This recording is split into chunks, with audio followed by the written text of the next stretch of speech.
Halo brother, jumpa lagi di channel Jalan Asik. Kali ini kita bakal menuju ke kota Pacitan. Nah, di sini terdapat jejak manusia purba Pacitan yang sering disebut masyarakat sekitar dengan nama Mbah Sayem. Nah, gimana sih kondisi fosil Mbah Sayem? Serta apa aja peninggalannya di Pacitan? Yuk kita langsung aja ke Museum Song Terus buat informasi lebih jelasnya. Nah, untuk museum buka setiap hari Selasa hingga Minggu dari jam 8 pagi hingga jam 4 sore. Tutup setiap hari Senin dan hari besar keagamaan. Saat ini museum masih bebas dikunjungi secara gratis loh brother. Pengunjung tinggal mendaftarkan diri dan mengisi buku tamu di meja resepsionis. Oke brother, kali ini kita ditemani oleh pemandu museum Mas Janu yang bakal ngejelasin mulai dari situs Gua Song Terus dan Museum Song Terus. Di beberapa gua itu terdapat juga gua hunian manusia purba. Nah, salah satunya adalah situs Song Terus yang berada di Kecamatan Punung, Desa Wareng, dusunnya Weru. Nah, di situs Song Terus ini dilakukan penelitian dan juga penggalian yang kemudian ditemukan kerangka manusia yang usianya sekitar 8.000 tahun yang lalu. Itu kemudian dinamakan Mbah Sayem. Nah, itu adalah penghuni gua Song Terus ini.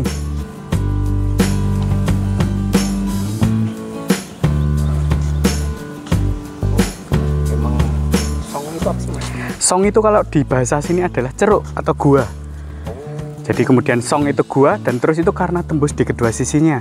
Oh iya tembus? Iya, di belakang gunung ini ada tembusannya. Dalam sini isinya ada apa aja Mas? Gua ini. Jadi di gua ini ditemukan beberapa artefak, kemudian ada tulang belulang hewan yang dulu dikonsumsi oleh manusia purba. Monggo kalau mau masuk.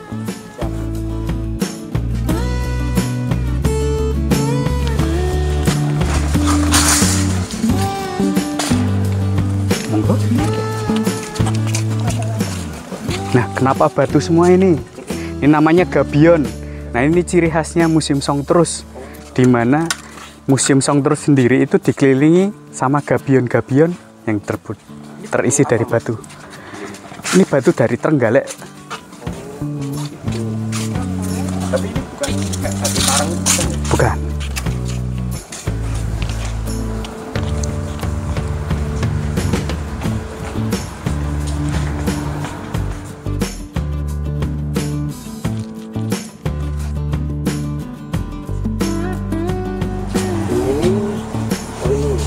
Ini gambar buahnya nih Mas. Nggih. Jadi di situs Song Terus itu terdiri dari berbagai lapisan. Nah, yang lapisan paling bawah ini adalah lapisan terus, kemudian ada lapisan tabuhan dan juga lapisan keplek. Dimana semakin ke dalam itu semakin tua. Oh. Nah, di sekitar sini ini ditemukan artefak-artefaknya dari alat serbeh dan juga rahang tapir. Nah, itu sekitar 300.000 tahun yang lalu.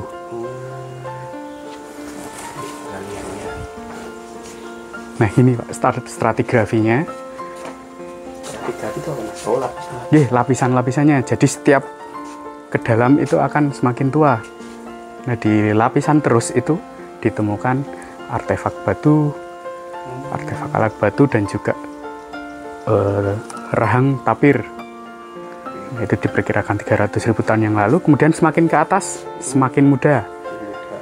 Nah, kemudian di angka 8.000 tahun itu ditemukan Mbah Sayem atau manusia yang dulu tinggal di gunung di situ Song Terus.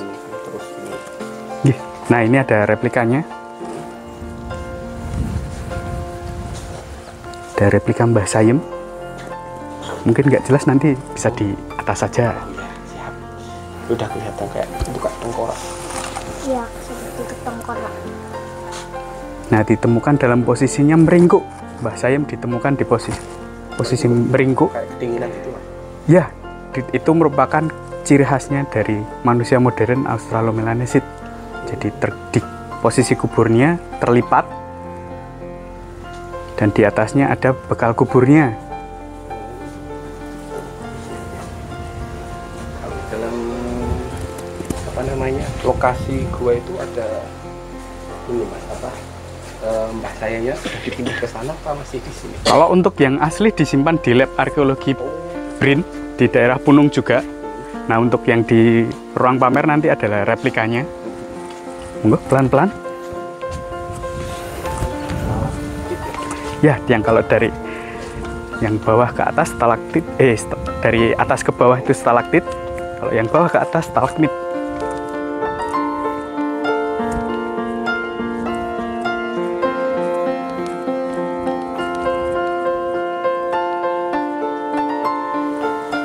Nah, disinilah bekas-bekas penggalian. Para tim arkeolog melakukan penggalian.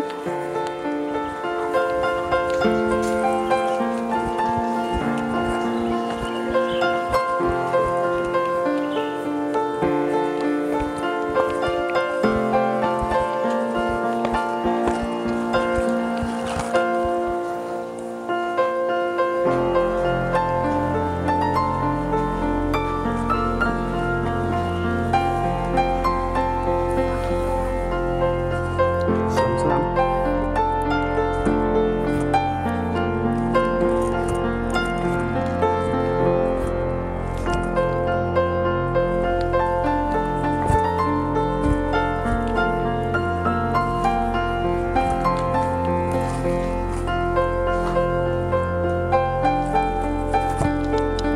Nah, kalau dari sini kita bisa lihat ujungnya, ada cahayanya. Nah, itu ada di sebelah sana.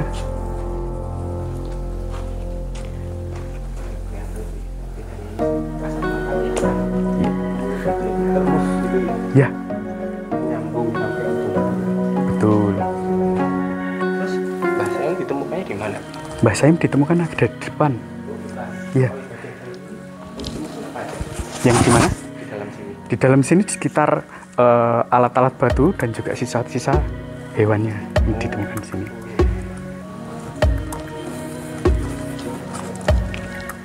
Ada dulu. Nah, itu proses pembentukan stalaktit dan juga stalagmit alami.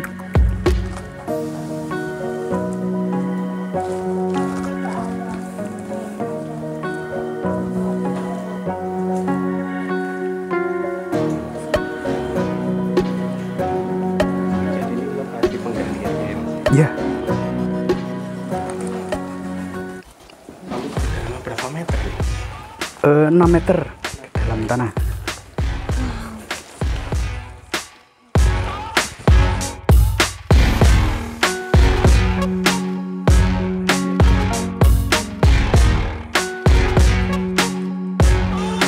Lokasi ditemukannya Mbah Samin yang di sini nih. Ya, Lokasi ditemukannya Mbah Samin. hati-hati. Ini sabutan di Song terus.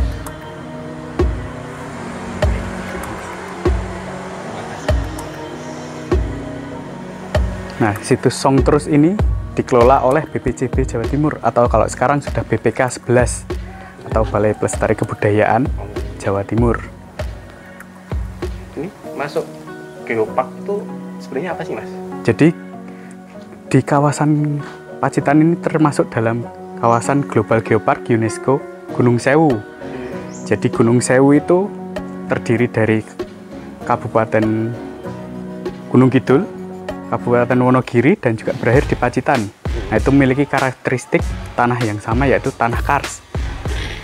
Nah, makanya di tahun 2014 ditetapkan sebagai Global Geopark. Kemudian kemarin baru saja di bulan Juli itu dilakukan revalidasi untuk menjadi geopark, tetap menjadi anggota Geopark UNESCO.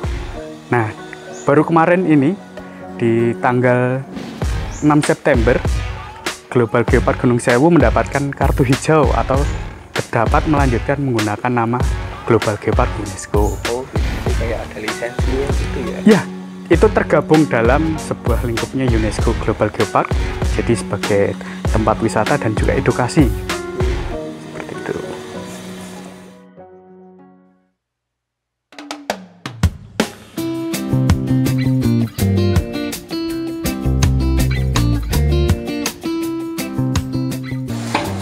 Untuk yang pertama kita akan bertemu dengan tempat penitipan barang. Apabila membawa makanan, minuman, silahkan untuk dititipkan terlebih dahulu. Nah, kemudian sebelum masuk ke ruang pamer, kita akan nonton film dulu di ruangan audiovisual.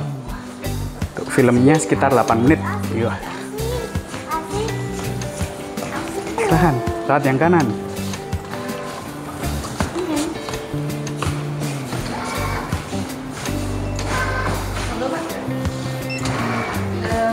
Ya, sini dulu.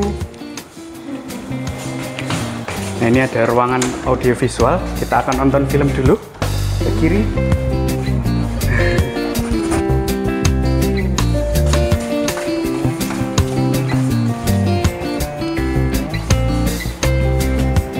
Monggo, bisa duduk dulu.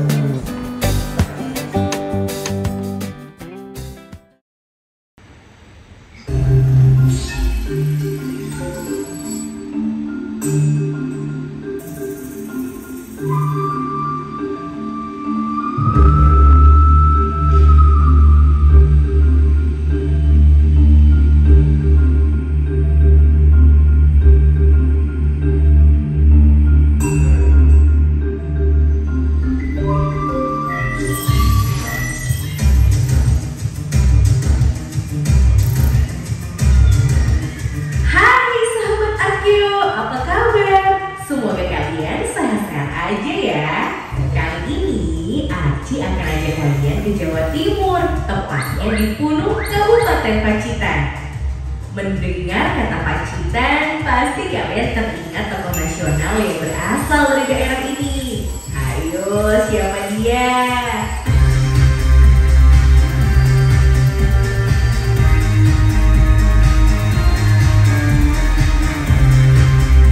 Pacitan adalah sebuah kabupaten yang sebagian besar wilayahnya berupa perbukitan batu cadas atau gamping yang dikenal dengan istilah Gunung Sewu. Ada banyak sekali goa pada bukit batu cadas di Pacitan, sampai-sampai dijuluki kota 1001 goa.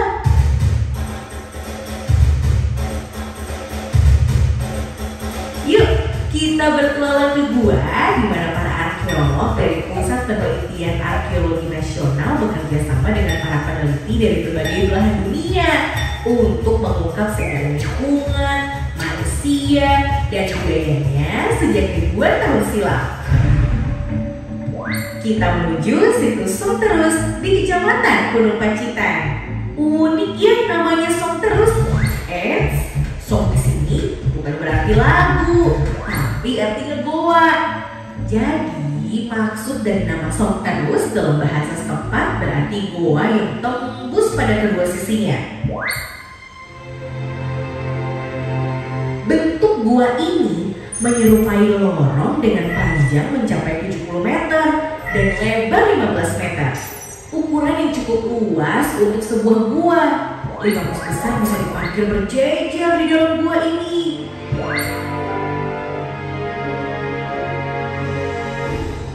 Goa Song Terus ini seperti laboratorium alami yang menyimpan rekaman kondisi lingkungan purba dan perkembangan budaya manusia sejak 300.000 tahun lalu.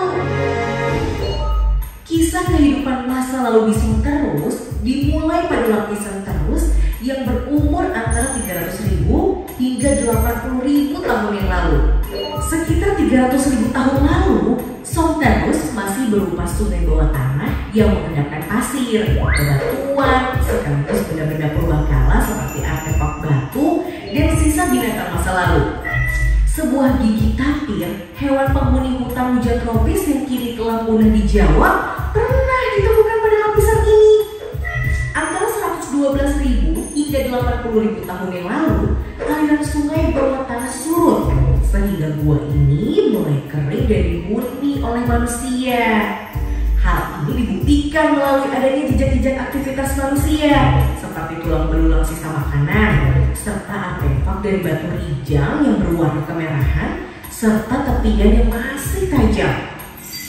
Sahabat Arkeo, kalian mau tahu seperti apakah wujud manusia masa lalu penghuni Song Terus dan situs gua lainnya di Punung? Perawakan dan wajah mereka dapat dipastikan tidak jauh berbeda dengan kita sekarang ini. Di dalam situs Song Terus ditemukan kerangka manusia. Seorang pria berusia 40 hingga 50 tahun yang dikubur dengan sikap tubuh meringkuk dan terlipat sekitar 8.500 tahun lalu. Kondisi fisik kerangka tersebut cocok dengan ciri ras Australomelanesid yang hidup antara 10.000 hingga 5.000 tahun lalu. Para arkeolog memanggilnya Bah Sayong, seorang pemburu yang semasa hidupnya memiliki sejumlah cedera akibat patah tulang serta kelainan pada tulang dan giginya. Manusia yang dikubur di situs Song Terus itu sedikit berbeda dengan populasi manusia yang hidup menghuni di bagian barat Nusantara sekarang. Jadi manusia yang hidup di Song Terus ini adalah keturunan yang diturunkan oleh manusia modern yang pertama masuk ke kepulauan Nusantara ketika air laut menurun dan pulau-pulau yang ada di bagian barat Nusantara itu bergabung menjadi satu, sehingga ada memungkinkan migrasi manusia dari benua Asia masuk ke kepulauan Nusantara yang saat itu tergabung dengan daratan Asia yang ada di Asia.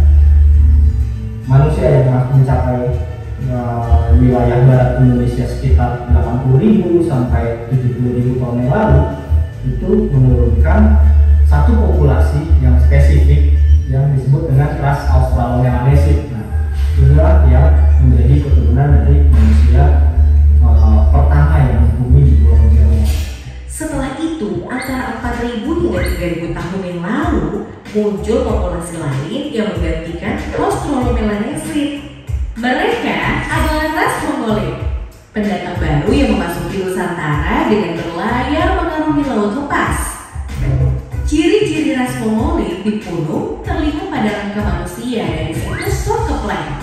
Ia adalah seorang wanita yang meninggal saat berusia 40 tahun.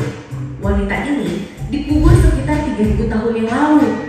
Berbeda dengan masa sebelumnya, wanita ini dikubur dengan sikap tubuh telentang. Ciri-ciri ras Mongolit tampak pada bentuk tengkorak yang membundar dengan dahi dan wajah yang tegak jika dilihat dari samping. Jika dibandingkan dengan ras Australomelanesid, tulang belulang ras Mongolit lebih ringkih dengan ukuran gigi geligi yang lebih kecil. Saat ini, sejumlah ciri fisik dari ras Australomelanesid dan Mongolit pun masih terlihat jelas di antara penduduk Indonesia. Interaksi di antara kedua populasi yang terjadi pada masa lalu menjadi cikal bakal beragamnya penduduk dan budaya di Nusantara saat ini. Berkat mereka, Indonesia dikaruniai kebinekaan, jati diri kebanggaan kita bersama sebagai sebuah bangsa. Jadi, kebinekaan adalah warisan dari para leluhur bangsa ini yang sejatinya sudah berbeda-beda sejak dahulu kala. Nah, sahabat Arkeo, tugas kita sekarang ialah memelihara perbedaan dan persatuan bangsa ini agar Indonesia semakin kuat, maju, dan sejahtera. Seru kan petualangan kita di Pacitan? Next time, sahabat Arkeo akan Arci ajak menjelajah ke seluruh pelosok negeri untuk belajar sejarah kebudayaan para leluhur bangsa ini di situs arkeologi yang jumlahnya masih banyak banget. Salam!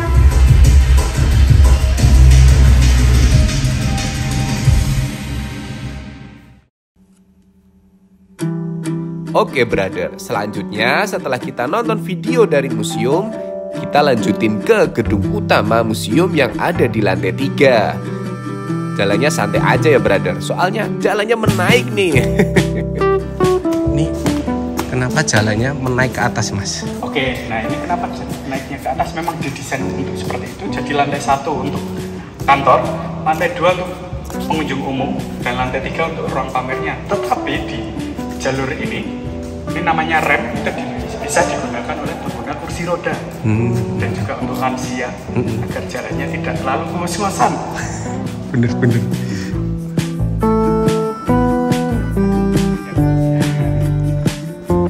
Nah yang di depan sini adalah talaktit. Ini adalah ornamen yang musim song terus atau ikonnya juga.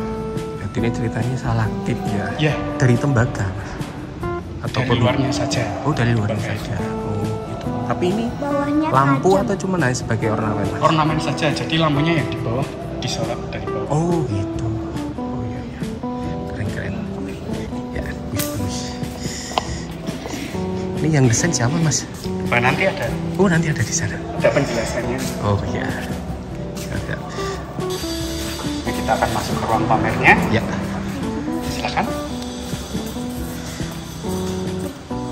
Nah, kita lihat dulu di sebelah kiri.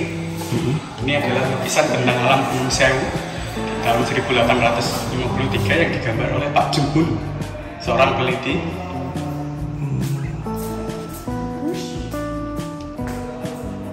Dari Jerman. Beliau adalah seorang litograf yang melakukan penelitian dan juga melukis tentang alam. Hobi melukis. Jadi ini wah, keren. Kayak bentang purba gitu ya. Ya, ya kan. Nah, kemudian kenapa namanya musim song terus? Karena kita berada di depan situs song terusnya. Nah, kemudian tadi banyak pertanyaan, siapa yang mendesain?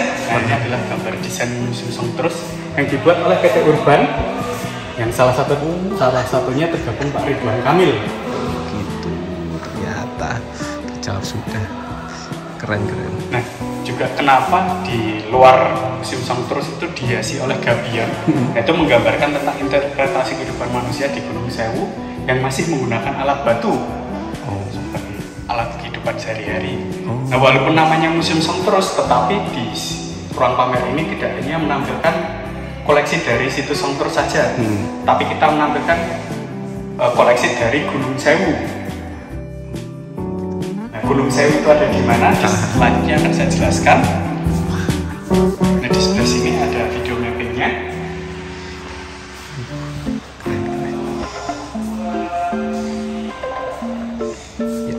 Ini apa, Mas? Nah, ini adalah penjelasan tentang Gunung Sewu. Jadi kawasan Gunung Sewu itu terdiri dari 3 kabupaten, dari Kabupaten Gunung Kidul, Wonogiri, dan berakhir di Pacitan. Kemudian karakteristik di Gunung Sewu itu berupa tanah kars. Karakteristiknya adalah tanah kars yang memiliki 40.000 bukit yang kemudian dinamakan Gunung Sewu. Nah, kemudian di tahun 2015 kawasan Gunung Sewu ini ditetapkan sebagai Global Geopark. Yang kemudian bulan Juli kemarin 2023 telah dilakukan revalidasi sehingga saat ini Gunung Sewu mendapatkan kembali statusnya sebagai Global Geopark oleh UNESCO. Gunung Kapur itu apakah batu kapur itu bukan sih, Mas? Ya, betul. Penyusunnya adalah batu kapur atau batu gamping. Gitu.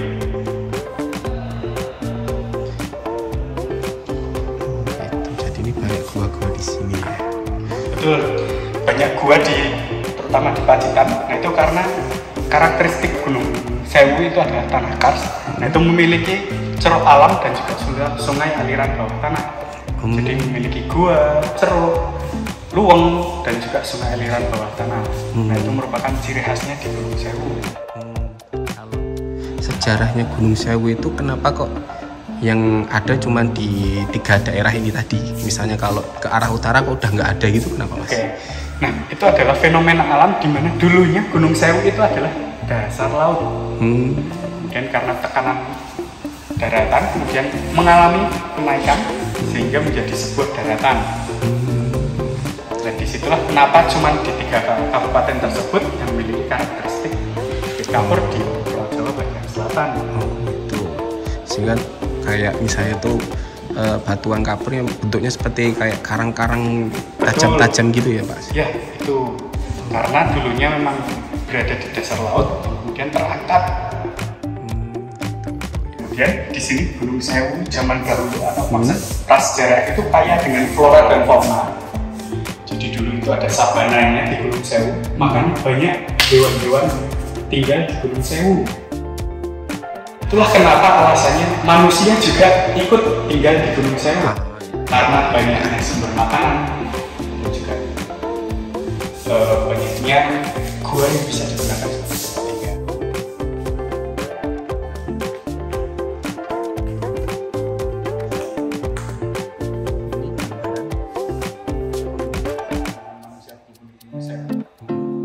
Jadi dari manusia Homo erectus yang dulunya tinggal di alam liar, mereka tinggal di sekitaran Sungai Kalibaksoka, mereka mulai masuk ke dalam gua, tinggal di dalam gua. Oh, gitu ya.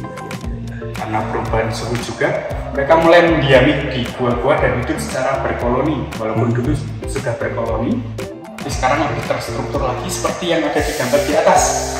Ada lukisan di atas. Jadi itu adalah gambarannya. Manusia penghuni Gunung Sewu, di mana mereka berbagi tugas. Mereka hidup komunal. Ada yang bertugas untuk berburu, ada yang bertugas untuk membuat alat, dan juga ada yang menjaga rumahnya.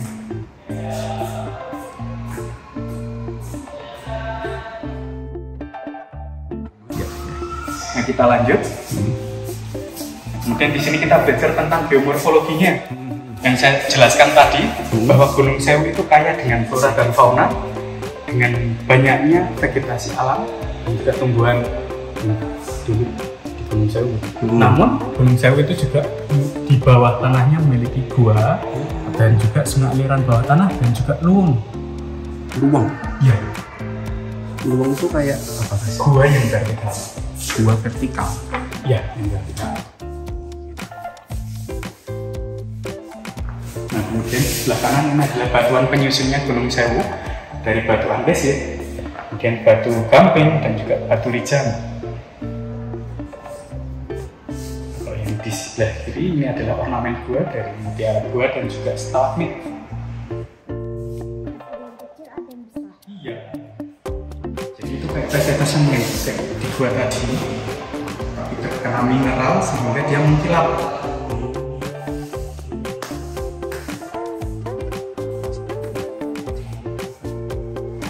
Dan sebelah sini ini adalah fosil kayu. Fosil kayu. Yang diperkirakan sekitar 2 juta tahun yang lalu hingga 23 juta tahun yang lalu dari zaman yang sama. Batu udah jadi batu ya, Mas? Iya. Besar banget.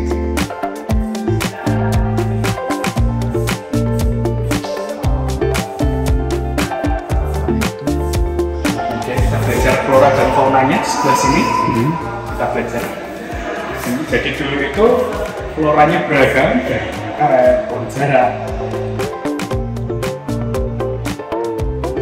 Ada tapir dan kerbau. Kemudian di sini ada fosil jambe. Apa itu, Kak? Jambe itu apa? Fosil jambe atau pinang. Pohon pinang.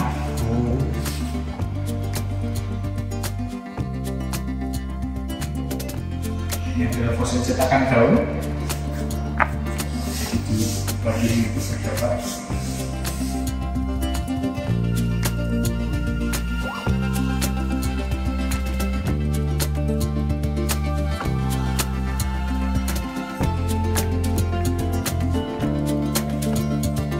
Besar sekali. yang besar. Itu ada gambar daunnya. Nah, ini adalah sisa-sisa dari fauna punung atau penghuni di Gunung Sewu. Jadi dulu itu saking kayanya dulu di Gunung Sewu terdapat gajah, badak, bahkan beruang madu. Itu dulu tinggal di Gunung Sewu.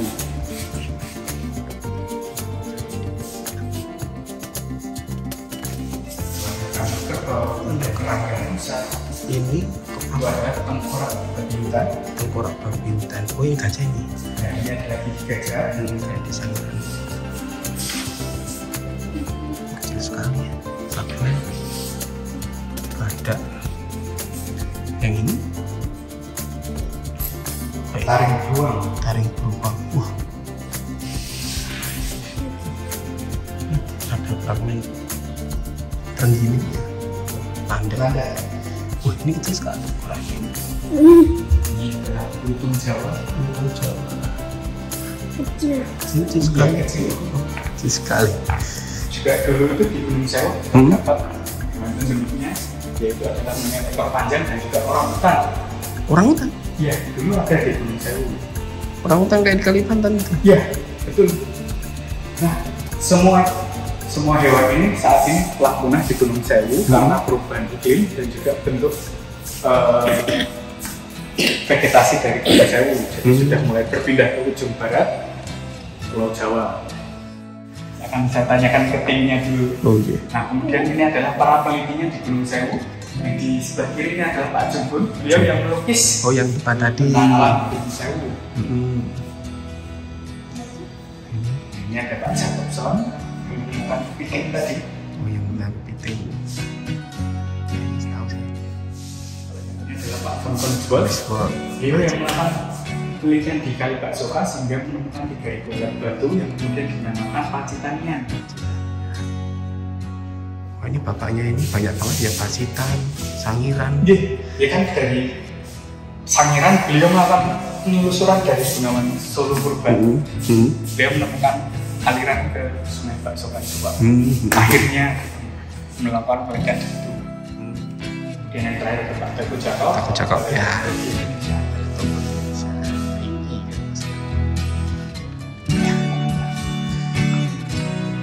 Selanjutnya kita menuju galeri view. Ya. Nah, di sini kita belajar tentang manusia. Di sebelah kanan dulu. Ini boleh dipegang kalau yang ini. Bisa nggak? Kayak main HP. Pegang nggak? Nah, ini adalah teori evolusi manusia. Darwin. Itu bisa dipencet ya. Ya. Disuruh HP aja. Bisa melihat ini apa gitu supaya. Tapi di Gunung Sewu itu terdapat 3 ras manusia yang ditemukan.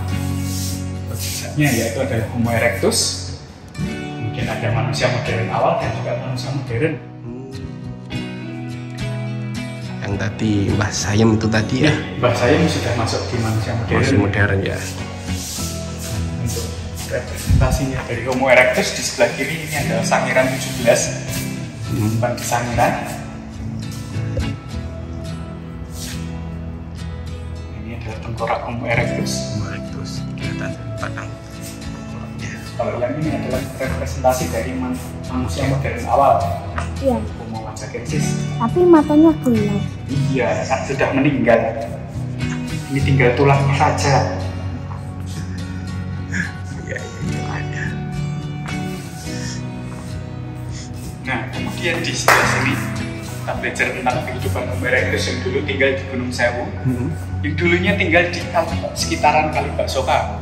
Nah, kemudian untuk alatnya sendiri ini adalah yang dinamakan Pacitanian. Jadi alatnya yang masih sederhana digunakan oleh Homo erectus. Nah, kalau ini adalah gambarnya yang direkonstruksi dari Homo erectus. Kalau di wajah ada wujud Homo wajakensis dan di mana? Lupa saya. Kalau di sini juga dinamain berdasarkan tempatnya enggak? Enggak. Kenapa? Jadi di sini sudah diklasifikasikan sebagai manusia modern atau Homo sapiens. Jadi memang memiliki karakteristiknya sudah masuk ke Homo sapiens. Bisa jadi nggak perlu berdasarkan tempat ya, ditemukannya ya. Betul. Kemudian di sebelah kanan kita lihat alat ini digunakan oleh Homo erectus yaitu Pacitanian. Pacitanian. Jadi alatnya masih sangat besar-besar.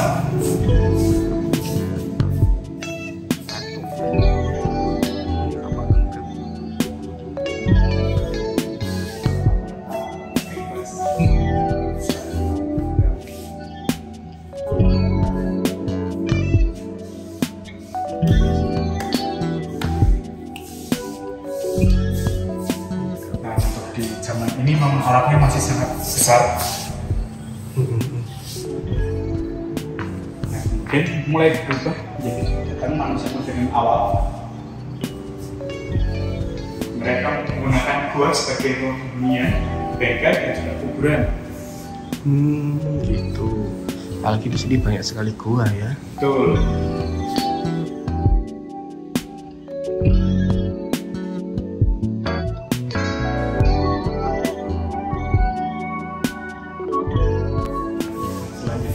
Manusia modern dari ras Australomelanesis yang masih tinggal di dalam gua, tetapi untuk alatnya sudah lebih berkembang. Di sebelah sini ada alat serpeng, kemudian artefak kerang dan juga alat tulang. Yang ini lebih ramping, lebih kayak runcing gitu ya. Betul, jadi perbedaannya dengan pacitannya itu alatnya lebih kecil dan bentuknya lebih terstruktur lagi. Kalau yang di pacitannya memang masih kasar, kalau yang sini sudah mulai kecil. Kalau alat tulang ini biasanya digunakan untuk apa, Mas? Untuk mencungkil hewan, untuk menggali tanah, dan juga ada juga yang biasa disebut alat lancipan, itu untuk membuat lubang di kerang, Pak. Kayak yang di foto itu untuk digunakan sebagai aksesoris.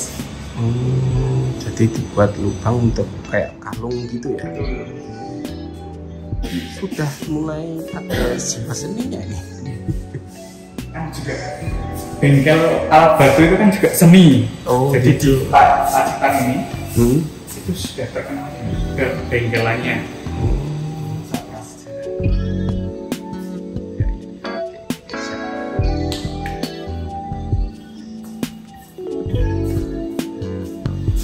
Di sini ini ada alat serpeng. Alat serpeng. Alat serpeng ini digunakan untuk memotong daging, untuk menguliti kulit hewan. Nah, ini prinsipnya seperti pisau.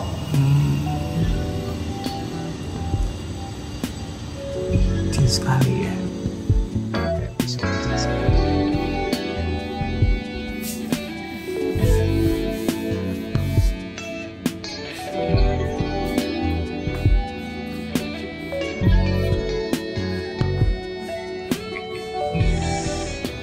Kemudian sebelah sini ini adalah pertemuan dua ras manusia modern yang dulu tinggal di Gunung Sewu.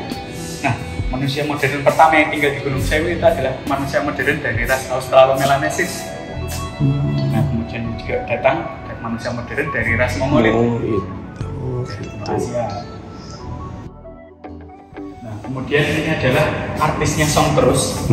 Nah, ini adalah representasi dari manusia modern dari ras Australomelanesis yang disebut oleh para peneliti adalah Mbah Sayem. Mbah Sayem ini ditemukan di situs Song Terus dalam posisi terlipat. Jadi memang dulu kalau dikubur itu modelnya dilipat. Betul, Pak. Dan juga di atas tengkorak Mbah Sayem ini atau kerangka Mbah Sayem ini ditemukan juga bekal kuburnya seperti tengkorak lutung, dan juga kerang dan juga alat batunya. Berarti tengkoraknya nggak ketemu ya? Sudah, oh ya Pak, sudah hancur ya? Hancur. Jadi tinggal rahangnya yang paling kelihatan. Betul.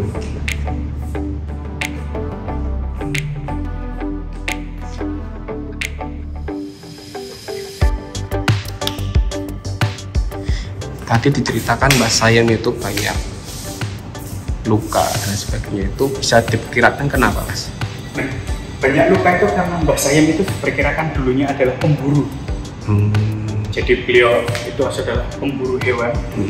Nah, itu untuk mendapatkan makanannya dengan berburu, makanya banyak mendapatkan cedera dari perburuannya. Nah, kemudian sebelah sini ini adalah alat batunya. Di zaman ini mereka sudah lebih berkembang lagi. Mereka masuk ke zaman Neolitik. Di sini ditemukan mata panah, kemudian ada kapak liung. Mata panah sudah mulai menggunakan jarak jauh ya? Iya. Jadi di sini sudah mulai berkembang. Dari manusia yang dulu tinggal di dalam gua, mereka mulai keluar untuk tinggal di hunian sementara. Nah, untuk alatnya sendiri lebih maju lagi dari zamannya. Jadi ini lebih halus.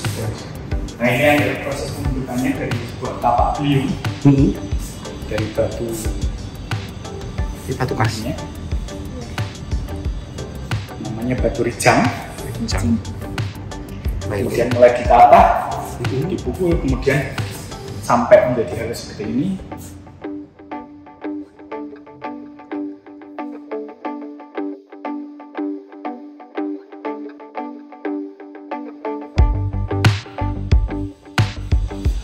Nah, kemudian di zaman ini mereka sudah mengenal bercocok tanam, Oh. sudah mengenal beternak, dan juga sudah mengenal logam dan juga gerabah. Ada juga. Ya. Jadi dari manusia dulu ditinggal di sekitar sungai, mereka masuk ke gua, mereka keluar lagi, tinggal di alam lagi, tapi sudah mengenal rumah. Rumahan gitu ya. Zaman periode Neolitik. Ini di zaman Neolitiknya, kemudian mereka masuk ke zaman klepu atau periode klepu di budaya paleometalik. Di sini sudah mengenal logam dan juga penggunaan logam. Ini tampaknya Ditemukannya di Sumatera. Oke. Bukan di sini. Oh, di sini. Nah, kalau yang ditemukan di sini ini ada beberapa. Ada gelang ya. Ya, sudah mengenal manik-manik Dari dari batu. ya. Ini Nah, ini adalah alat logamnya yang digunakan untuk bercocok tanam. Jadi bentuknya masih sangat sederhana. apa sih bentuknya itu? Bentuknya asal aja, Pak. Jadi kan mereka cuma digunakan untuk menggali tanah. Itu bentuknya kayak berkarat.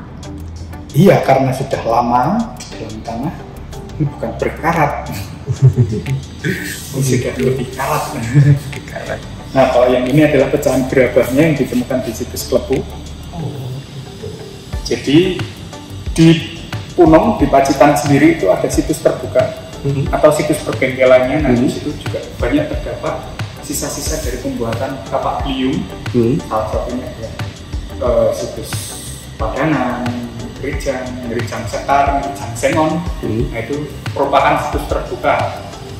Jadi yang dulunya mereka produksi di gua, mereka mulai keluar gitu ya. istilahnya bengkelnya itu sudah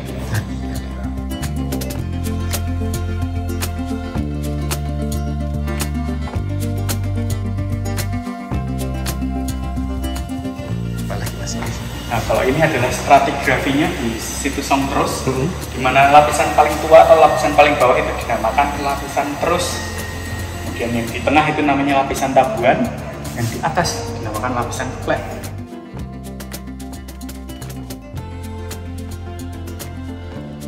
Kenapa namanya keplek? Apakah song keplek itu atau gimana? Nah, kenapa namanya keplek? Karena di song keplek itu lapisan tanahnya masih muda, makanya dinamakan song keplek. Nah, di tabuhan itu ada dua lapisan tanah, yaitu memiliki lapisan tanah tabuhan dan juga keplek, yaitu menengah dan juga masih muda. Di Songterus itu terdapat 3 lapisan tanah. Oh, gitu. Ya, paham.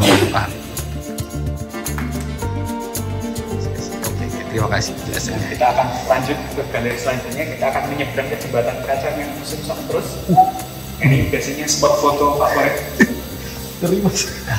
Tenang, aman. Bisa lihat bawahnya ya.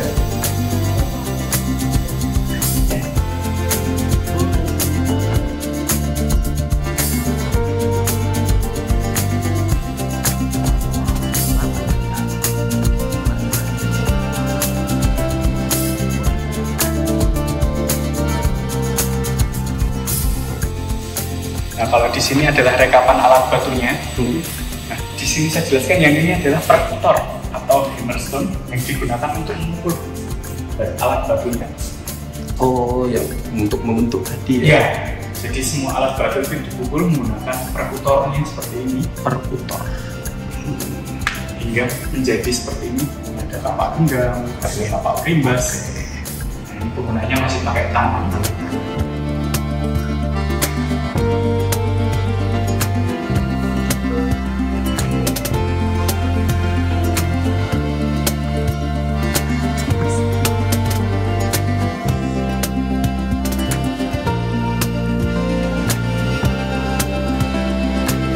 Ini adalah alat cerpiknya.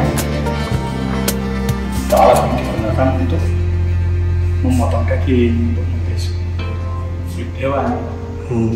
Nah, ini adalah cerpik atau hasil limbah yang dihasilkan dari pembuatan alat batu yang besar. Oh, Jadi ketika alat batu yang besar itu dipukul akan membuat pecahan. Nah, pecahan yang itu kemudian bisa membentuk serpihan ini seperti gitu ya, ya. Jadi limbahnya juga digunakan sebagai alat.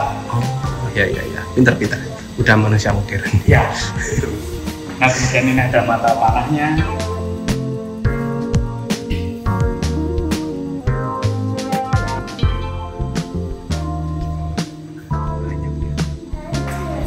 Mata panah ini mereka biasanya digunakan untuk berburu hewan apa ya Mas ya? Kalau aslinya di Pacitan di sini.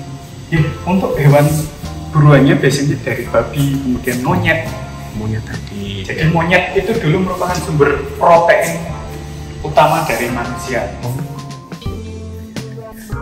Nah, kemudian di sini ditampilkan perbengkelannya, perbengkelan Neolitik. Di mana ini adalah sisa-sisa dari pembuatan kapak beliung. Jadi proses pembuatan kapak beliung itu tidak sekali jadi, kadang juga hancur dan juga kadang cuman kalau nggak jadi langsung dibuang. Mereka akan buat baru. Nah ini adalah plank-planknya, dinamakan plank. Plank. Ya, ini proses awal pembentukan Kapak beliung tadi. Oh, iya, iya. Jadi susahnya dulu susahnya buatnya kapak seperti apa dari batu ya kayak gitu. Nah kemudian bahan bakunya di Gunung Sewu atau alatnya itu dulu bahan bakunya terdiri dari rijang terbakar. Rijang terbakar itu maksudnya apa sih? Jadi itu dari batu rijang yang dibakar agar mudah untuk pembuatannya. Oh gitu. Jadi batunya dibakar dulu baru kemudian dipukul. Oh gitu. Rijang berarti itu nama batunya ya? Ya, batu rijang. Nah, karena di Gunung Sewu, terutama di daerah gunung sendiri ada namanya Rijangan. Nah, di situ merupakan tempat. Oh, nama daerah? Ya, nama daerah Rijangan. Rijangan. Karena di sana banyak batu rijangnya. Oh. Makanya dulu juga manusia itu berkumpul di sini untuk mencari sumber. Berarti di situ banyak banyak batu-batunya itu. Betul. Ya? Nah, itu merupakan ciri khasnya di Gunung Sewu. Makanya untuk alat-alatnya itu kebanyakan kalau yang rijang itu datang dari Gunung Sewu. Nah, Homo erectus yang di Sangiran itu kan juga membawa alat Pacitannya juga yang terbuat dari batu rijang. Makanya dapat ditarik hipotesis bahwa dulu Homo erectus itu pernah tinggal di Pacitan dengan membawa batu rijang, kemudian dibawa keliling lagi. Karena Homo erectus itu kan mereka nomaden, masih berpindah-pindah. Jadi mereka datang ke sini cuma untuk ambil alat batunya. Ya. Jadi di kawasan Gunung Sewu itu memiliki situs peralatan yang lengkap dari zaman Paleolitik sampai zaman Paleometalik. Dari alat Pacitanian, kemudian sudah zaman Neolitik, kemudian sampai Paleometalik ada semua di Gunung Sewu. Tapi sampai zaman logam itu tadi ya. Betul Pak, dari alat batu sampai logam itu ada di sini ya. Situsnya. Ya. Nah di sebelah kanan kita akan melihat songklak 5.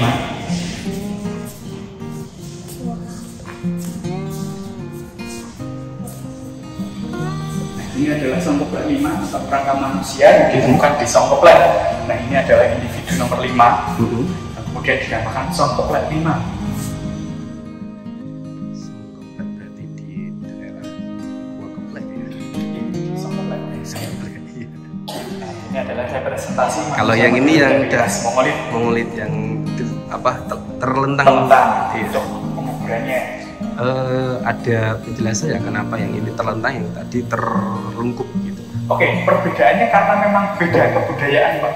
Dari manusia modern dari ras Australomelanesia itu memiliki cirinya dikuburkan terlipat, terkubur terlipat. Nah kalau untuk yang Mongolit di sini memang sudah kebudayaannya ada ketika dimakamkan dalam posisi terlentang.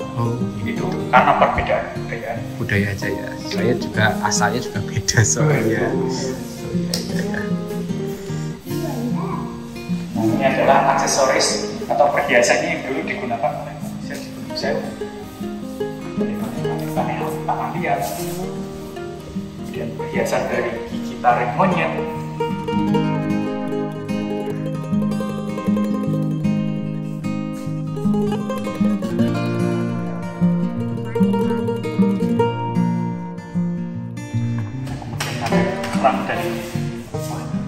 ngalung dari kerang. Yang dilubangi pakai tulang tadi ya. Betul. Dari kerang dan juga manik-manik Dari batu.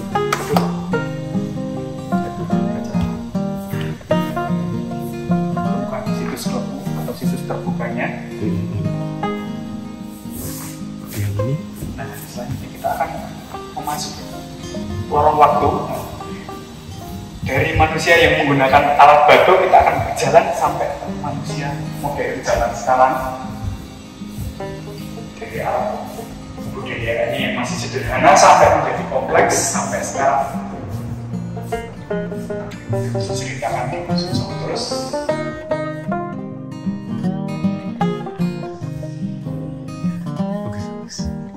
Kemudian di sini kita masuki tradisi berlanjut, di mana manusia zaman sekarang masih melanjutkan tradisi-tradisi dari manusia prasejarah.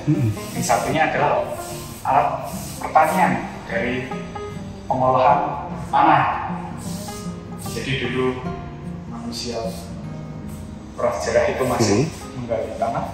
Kalau sekarang sudah mengolah tanah. Dari zaman Neolitik mereka sudah membuat atau memproduksi. Kita melanjutkannya sampai zaman sekarang. Ini ada alat pandai besinya, masih sederhana, masih memakai utupan namanya. Oh ya, ini untuk memompa bara api. Memompa bara api, jadi udara disalurkan melalui lubang ini. Nah, untuk zaman sekarang sudah pakai kompresor. Iya. Nah, kalau dulu masih pakai utupan, masih sederhana. Nah, kemudian untuk alat-alat logamnya bisa dilihat di sini. Ada keris.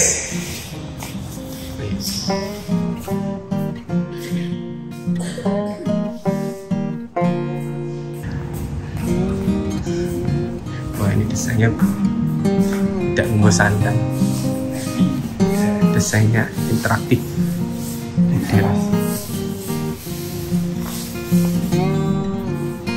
Gambar apa ini? Tahu nggak yang ini gambar apa? Gambar apa kak? Daun. Nah, di sini adalah galeri terakhirnya di Museum Song Terus, di mana kita dapat belajar dari masa lampau.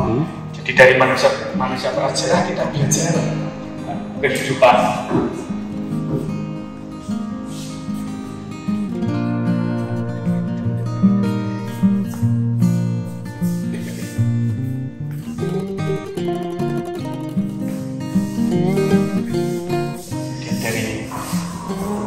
Manusia prasejarah kita belajar dari keragamannya. Dan di Gunung Sewu itu ada dua ras manusia modern, ada ras Australo-Melanesia dan juga Mongolit pernah menghuni di Gunung Sewu. Maka kita harus menghargai perbedaan.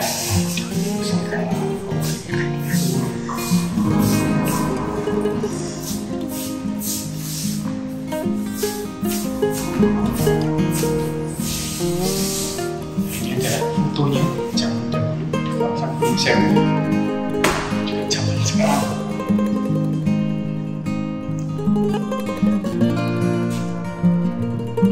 Masih hampir sama ya? Ya, yang membedakan adalah vegetasi tanamannya sudah berganti ke tanaman yang lebih produktif, seperti pohon jati, sengon, rembusi, Benar-benar. dan juga pengolahan lahannya sudah banyak digunakan menjadi sawah yang lebih produktif.